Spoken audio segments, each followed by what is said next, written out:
You, like most of us older adults, may have slowly gained weight over the years.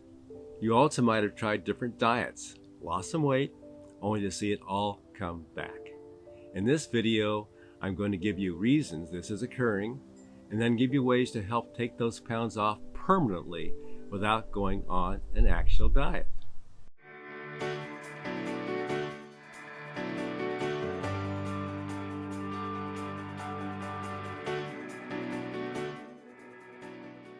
I'm Warren Cook. I'm a certified functional aging specialist and have been writing the Generation Fit Senior Fitness blog once a week for the past 3 years. Now I'm putting together these Generation Fit Senior Fitness YouTube segments to help you and me find the best ways to live well and avoid most of the afflictions associated with aging. Every year, millions of people go on diets, and if they stick with them, actually lose weight. However, the great majority of those millions of dieters will regain every pound they lost and then some. Which shouldn't be surprising, because a diet is something folks go on to go off. They will restrict themselves of this or that food to lose the weight, but they aren't going to keep eating this way forever.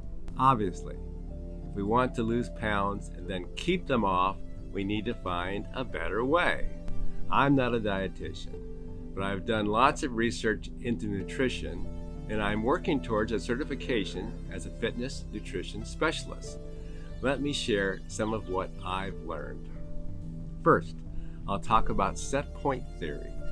This is a theory that your body tends to maintain its weight because of your own internal regulatory controls.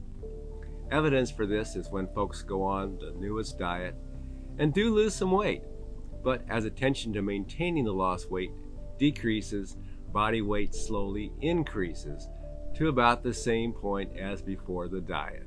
Your heredity and your environment determine your set point. Over the years, too much food and too little exercise will override your body's tendency to stay at a set point and lead to a higher one.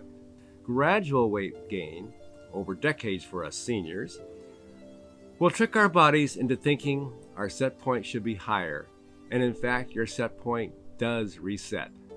Then when you try to lose weight, your body fights to keep that higher weight, because when you go below your body's recent set point, both appetite and metabolism adjust to try to return you to that set point.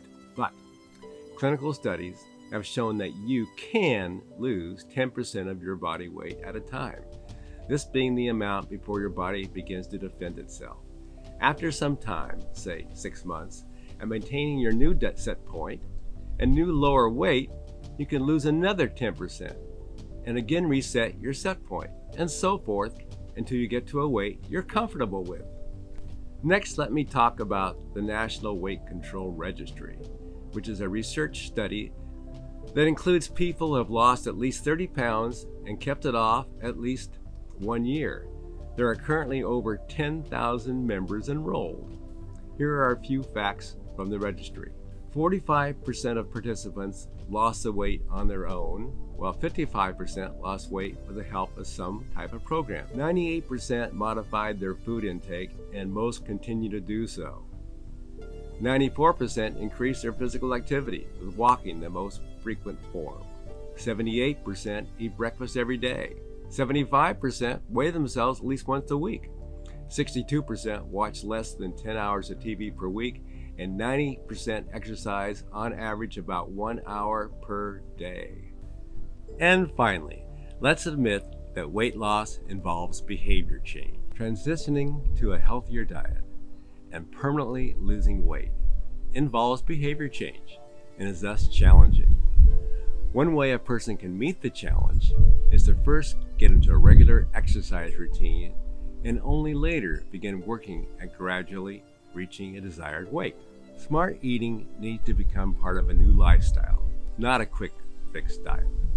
The value of regular physical activity is not so much that it burns calories as it helps achieve a long-term sense of well-being.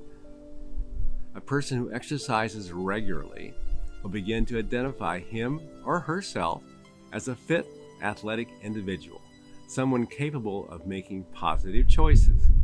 New habits begin to substitute for old ones, making it easier to maintain healthier eating.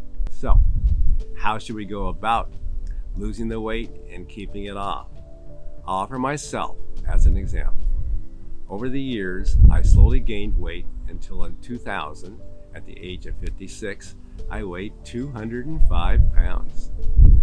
I knew I should lose some of this, but really didn't work at it, and my weight stayed the same for another year. That's when I decided I wanted to participate in a sprint triathlon, and I began to regularly run, bike, and swim. After a while, I also began eliminating junk food, eliminating soda, eating less processed food, and looking at meal portions more carefully. And in a year, I lost more than 20 pounds with my regular exercise and my change in eating habits. And over another 6 years, my weight fell to 160 pounds, where it has stayed since. My message: if I could do it, so can you. And my advice: first, begin getting fit. Get into a regular activity routine. It doesn't need to be complicated. Heck, walking for half an hour every day might be enough for you. Once you've gotten into an exercise routine for a while, you'll very likely begin paying more attention to your eating habits. For instance, you might start keeping lower calorie and healthier foods like fruits and vegetables in sight and handy. Along with this, you'll need to keep high calorie, less nourishing foods out of sight. For me, this is cookies. So, you don't really need to, quote, go on a diet. Instead, focus on healthier living that includes more physical activity and better nutrition, and the pounds should come off on their own. This should especially work if you lose only the 10% at a time, supported in set point theory. In the long run, you could find that these lifestyle changes can make weight loss sustainable for the rest of your life. Thank you for watching. Please tell your family and friends about Warren Cook and Generation Fit Senior Fitness on YouTube. Don't forget to subscribe. Just push the red button at the lower right and look for my next segment soon.